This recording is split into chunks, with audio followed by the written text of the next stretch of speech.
हनुमान जी का जन्म त्रेता युग में अंजना एक नारी वानर के पुत्र के रूप में हुआ था। अंजना असल में पुंजिकस्थला नाम की एक अप्सरा थी, मगर एक शाप के कारण उन्हें नारी वानर के रूप में धरती पे जन्म लेना पड़ा। उस शाप का प्रभाव शिव के अंश को जन्म देने के बाद ही समाप्त होना था। अंजना केसरी की पत्नी थी। केसरी एक शक्तिशाली वानर थे जिन्होंने एक बार एक भयंकर हाथी को मारा था। उस हाथी ने कई बार असहाय साधु संतों को विभिन्न प्रकार से कष्ट पहुंचाया था।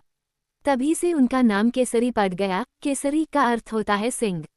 उन्हें कुंजा सुदान, हाथी को मारने वाला के नाम से भी जाना जाता है। केसरी के संग में अंजना ने भगवान शिव की बहुत कठोर तपस्या की, जिसके फलस्वरूप अंजना ने हनुमान शिव के अंश को जन्म दिया।